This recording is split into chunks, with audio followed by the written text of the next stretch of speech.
Oui, alors moi j'étais musulmane il y a encore 2 mois et demi. Waouh. Et je suis médecin, on m'a annoncé un cancer des ovaires au mois de juin. D'accord, d'accord. Et pendant 3 semaines, 1 mois, en fait, j'étais très très mal, jusqu'à entendre parler de Jésus. Quoi, j'en avais déjà entendu parler, mais là j'ai été vraiment touchée sur une vidéo comme ça un soir chez moi. Et donc je me suis intéressée à cette personne et en fait j'avais pleuré pendant 3 semaines de tristesse et là je pleurais d'amour. Wow. Et je comprenais pas. Donc j'ai regardé beaucoup de vidéos témoignages sur Jésus et le soir même, c'était le 11 juillet de cette année 2018, Wow. je me suis mise à genoux dans ma chambre pour la première fois de ma vie devant Dieu et j'ai supplié pendant 20 minutes, Jésus, si tu existes vraiment, moi ça me suffit pas d'entendre parler de toi, je veux te voir. Et je veux te voir d'une façon que plus jamais de ma vie je vais douter de toi. Et en fait, pendant 20 minutes, j'ai attendu, j'ai supplié à genoux. Et il s'est rien passé, je suis retournée dans mon lit. Et là, j'ai entendu une voix qui me disait « Retourne-toi ». Et j'ai fait ma rebelle. J'ai dit « Mais il n'y a rien, il y a un mur blanc derrière moi ». Et j'ai entendu une deuxième fois « Retourne-toi » de façon très forte. Et là, je me suis retournée. Et en fait, au-dessus de mon lit, j'ai fait plusieurs pas de recul parce qu'il y avait la tête de Jésus, en fait. Wow. Et énorme.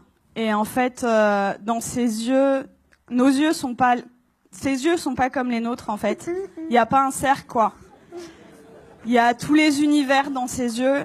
Et en fait, il m'a regardé, il m'a transpercé le cœur. Et en fait, là, j'ai une urgence intérieure Wow. qui, pour une musulmane, est incompréhensible. C'est-à-dire que c'est pas venu de mon mental.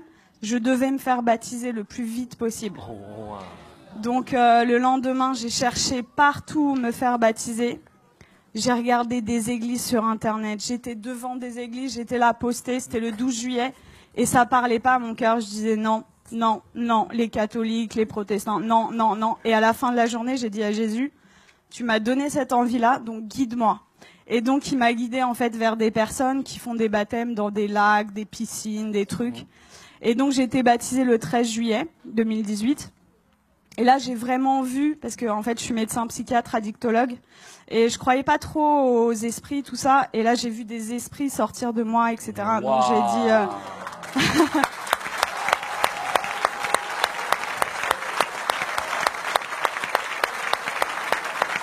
Est-ce que ça vous dérange de venir un peu? Hein? Ça vous dérange de venir? De quoi? Est-ce que vous pouvez venir? C'est possible? Ah oui, je peux. Mais là, c'est... Quand on parle de Jésus ici, là... Wow! Jésus! Attends. Merveilleux, merveilleux, tu es pour moi, tout puissant. Créateur, prince de la paix, il me sauve, il me garde en lui à jamais. Merveilleux, mon sauveur, mon Dieu, mon Wow!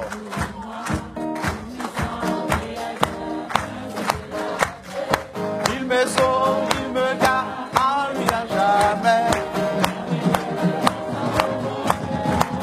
Ah, merveilleux, merveilleux, Jésus est pour moi, puissant, créateur, prince de la paix.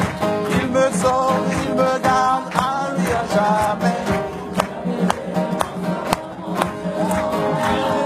Merveilleux, merveilleux, Jésus est pour moi, tout puissant, créateur, prince de la paix.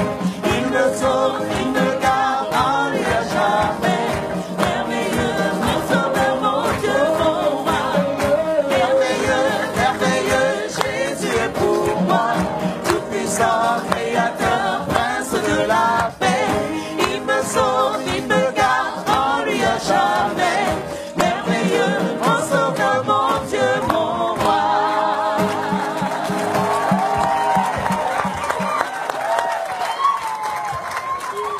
Wow. Donc je continue. Donc là, j'ai vu donc, des esprits sortir de moi et je rentre chez moi, c'était le 13 juillet. Et là, dans mon lit, je commence à parler une langue où je comprenais rien. Et là, je dis, mais qu'est-ce que c'est que ça? Et en fait, on m'a dit après, c'est du parler en langue. Mais chez les musulmans, ça n'existe pas. Donc moi, j'avais jamais entendu parler du parler en langue. Et ça a duré 3/4 d'heure, 1 heure. J'ai parlé une langue où je comprenais 0 mot. Et en fait, j'ai senti une énergie remonter de mon ventre. Et je prenais comme ça. Et je jetais, en fait. Ça a duré 3/4 d'heure, 1 heure. Et là, au bout de 3/4 d'heure, 1 heure, j'ai arrêté de parler. Et j'avais des douleurs depuis 4 ans, tous les jours. Et là, pour la première fois depuis 4 ans, plus aucune douleur.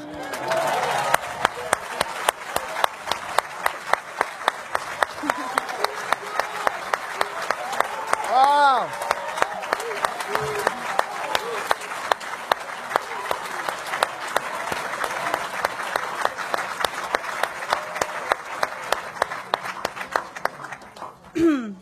Et donc là, j'ai dit, ok, je suis guérie, c'est bon. J'ai pris rendez-vous chez mon gynéco le 17 juillet. Et j'arrive et je lui montre les examens complémentaires, les marqueurs tumoraux, l'IRM pelvienne. Et il me dit, bon, écoutez, alors c'est une maladie très sévère. On va opérer, on va faire un traitement, etc. Et là, je le regarde avec le sourire et je lui dis, vous savez pas ce que je vais vous dire? Je suis guérie. Et là... Et là, il me dit, comment ça, je comprends pas. Il m'a écouté quand même parce que je suis médecin, j'ai un cabinet juste à côté de chez lui, quoi. Donc il savait que c'était pas n'importe, voilà. Et là, je lui dis, mais en fait, je suis guérie. Et il me dit, bon, parce que le déni en médecine, ça existe beaucoup. Il me dit, bon, allez, on va faire l'échographie. Et en fait, là, il me fait l'échographie et il était bouche bée. Donc, en fait, il passe sur l'ovaire gauche. Là, il me dit au ralenti, ovaire gauche normal. Et après, il passe sur l'ovaire droit et il me dit, ah, il y a 2 images. Je dis, ouais. Et il me dit, ah, mais attendez, c'est des follicules de maturation. Donc, en fait, les follicules de maturation, c'est ce qui donne les ovules. Et moi, je n'en avais plus. Donc, en fait, là, mes ovaires étaient morts et ils sont revenus à la vie. Oh.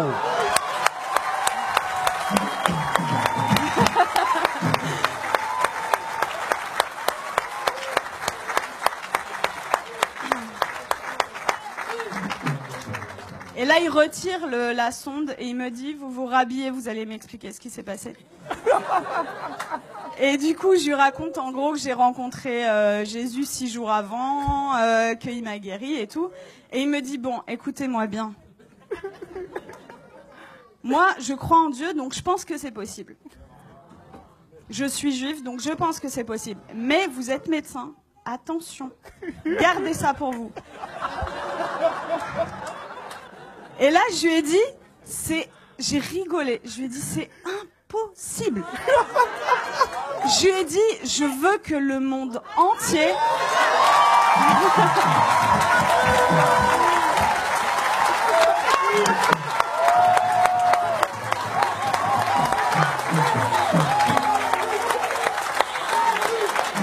Jésus, Jésus, Jésus, Jésus, Jésus, Jésus, Jésus, Jésus, Jésus, Jésus, Jésus, Jésus, Jésus, Jésus, Jésus,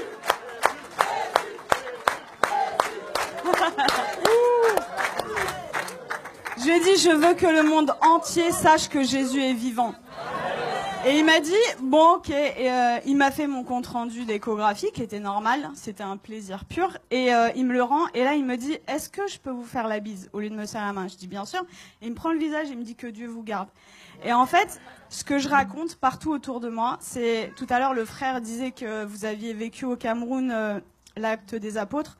En fait, c'est ce que je vis tous les jours, quoi. Et c'est-à-dire que je travaillais que en cabinet, le Seigneur m'a amené à travailler à l'hôpital, aux urgences, et en fait, je vois des cas psychiatriques sévères. Et ma première garde après mon baptême, les infirmiers, le geste qu'ils ont fait le plus dans la nuit, c'était ça. Ils y croyaient pas, en fait. Il y avait que des miracles. Toute la nuit. Ils ont pas compris.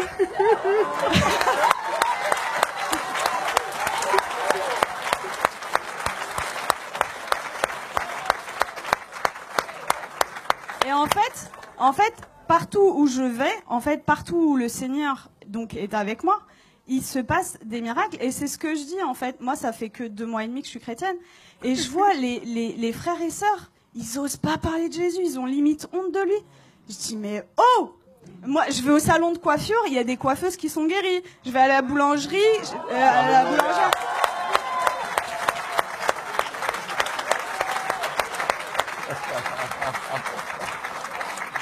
En fait, j'aime beaucoup cette expression. En fait, je dis que le Seigneur, c'est l'antidote à tout. Et le monde entier a le poison. C'est-à-dire qu'ils connaissent pas Jésus. Moi, j'ai 33 ans. J'ai attendu 33 ans pour qu'on me parle de Jésus. Mais attendez, mais moi, j'aurais voulu que quelqu'un vienne me parler de Jésus. Vienne me dire, mais attends, la solution à tous tes problèmes, ton malheur et tout, c'est Jésus la solution. Mais personne autour de moi. J'avais aucun chrétien autour de moi. Donc, dans ma famille, ils sont tous musulmans et quelques personnes athées. Et en fait, ils comprennent pas du tout ce qui se passe. Mais juste, je voulais vous dire que je vis des miracles tous les jours. Tous les jours, c'est des prodiges de Dieu. Je vais vous raconter juste, il y a quelques jours, ce qui s'est passé, parce que je dois choisir et je peux pas tout vous raconter. Donc, il y a ma famille qui était en Algérie pendant tout l'été. Ils sont rentrés et il y a mon oncle, en fait. Il a de l'arthrose sévère au genou. Et je suis arrivée, j'ai raconté ce qui s'était passé cet été, et ils m'ont dit, ouais, c'est bon, t'arrêtes de nous parler de Jésus. Déjà, ils ont été tolérants, ils ont accepté d'écouter. Et là, je vois, en fait, mon oncle, il boite, il a de l'arthrose. Et là, je lui dis, tonton, est-ce que je peux prier pour toi? Il me dit non. Et ma tante, elle lui dit, bah, pourquoi? Qu'est-ce que t'as à perdre? On va voir si ce qu'elle dit est vrai. Je dis, ok. Et là, le Seigneur m'a donné le verset, vous savez, où il ressuscite une femme et il fait sortir tout le monde, en fait. Donc, en fait, j'ai pris mon oncle, je l'ai sorti du salon, et j'ai prié pour lui, et en fait, je lui dis, t'as mal à combien? Il me dit, à 7 sur 10. Il boitait. Et donc, je prie le Seigneur, et le Seigneur le guérit. Il me dit, mais j'ai plus mal du tout. Et là, il commence à courir dans toute la maison.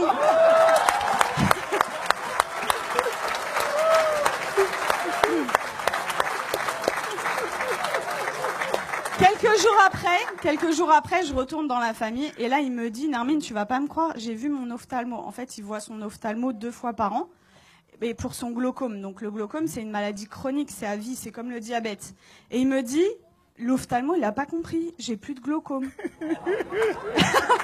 Il lui a dit, je peux pas t'arrêter les 2 traitements parce que voilà, mais j'en arrête 1 sur 2. La prochaine fois, s'il y a plus rien, on arrête le 2e, quoi. Et donc ça, c'était mon oncle et mon père qui a 80 ans, musulman depuis 80 ans. Waouh. J'ai été le voir, ça faisait très longtemps que j'étais pas allée le voir, au moins 6 mois, 1 an. J'ai été le voir jeudi dernier. Et en fait, je lui ai raconté ce qui m'est arrivé. Il a été guéri. J'ai prié pour lui. Il a été guéri de ses acouphènes, c'est des bourdonnements. Il avait depuis 10 ans plus d'acouphènes. Il avait mal au dos, il pouvait pas sortir sans ceinture. Plus de ceinture. Je l'ai sorti sans ceinture. Il voyait double, il avait une diplopie. Il voyait double quand il mettait pas ses lunettes. Plus de diplopie. Et là, au bout de 2 heures, il me dit, c'est bon, je me donne à lui.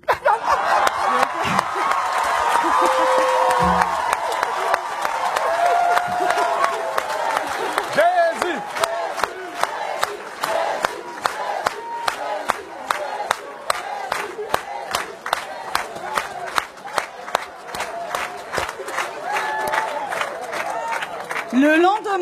Le lendemain, donc c'était vendredi là, non, c'était pas hier, c'était vendredi dernier. Vendredi, j'arrive, donc le lendemain, en fait là, il me dit, tout ce qu'on s'est dit là, t'oublies, c'était des bêtises, tu me parles plus de Jésus. J'étais choquée. Je dis bon, ok.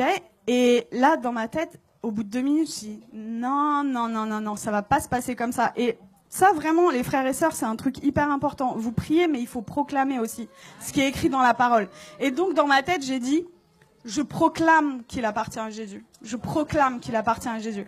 Et donc, j'ai proclamé. Et là, il me dit, j'ai la tête lourde et tout. Et j'ai vu l'opportunité. Je dis, je peux prier pour toi? Et il me dit, non, tu m'approches pas. Et donc, en fait, 3 fois d'affilée, en 1 heure, peut-être 3 fois, je lui ai proposé. La 3e fois, il me dit, ça prend combien de temps? Je lui dis 5 secondes. Je dis ok. Il me dit ok. Donc, je mets ma main comme ça, je chasse les esprits au nom de Jésus. Et là, il éternue, mais de façon disproportionnée. Et là, il me regarde et il me dit, c'est parti.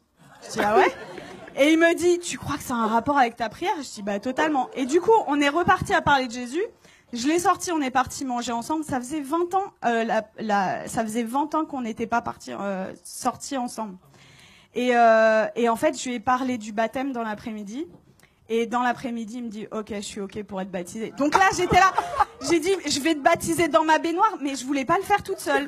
Donc j'ai écrit à des frères et tout, oh, mon père, il veut se faire baptiser, qui sait? Et du coup, j'ai un frère qui est venu, et à 21h vendredi dernier, j'ai baptisé mon père.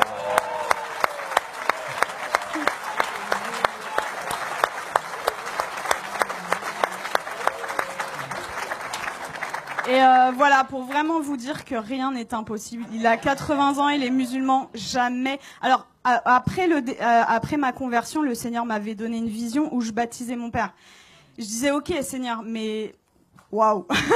Et en fait, ça s'est passé quoi. Donc vraiment, ne perdez pas espoir avec vos familles. Tout est possible. Pour nous, c'est impossible, mais pour le Seigneur, c'est possible.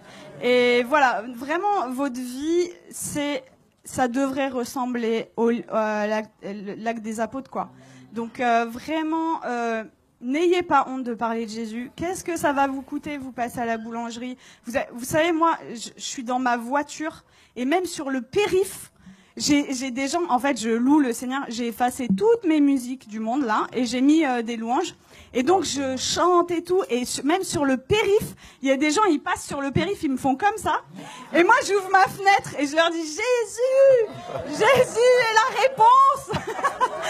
Et voilà, et en fait ça franchement, si moi en tant que médecin et venant d'une famille de musulmans, je prends le risque, vous qui avez votre famille, etc., qui croyez, mais osez quoi, parler de Jésus tout le temps, parce que voilà, j'ai une image qui m'était venue, c'est limite non-assistance à personne en danger, en fait, de pas parler de Jésus. C'est l'antidote des antidotes à tout, et vraiment, quand vous découvrez un antidote et que quelqu'un en face de vous a le poison, ben vous gardez pas l'antidote pour vous, quoi, c'est égoïste. Donc il faut le partager.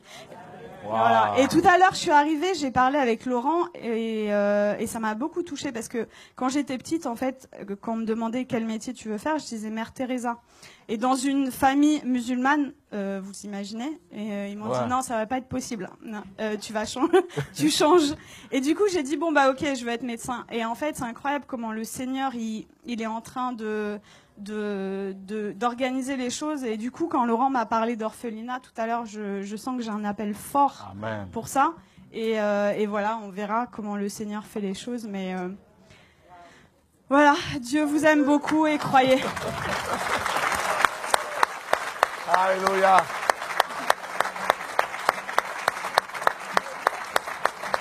Waouh, gloire à Dieu.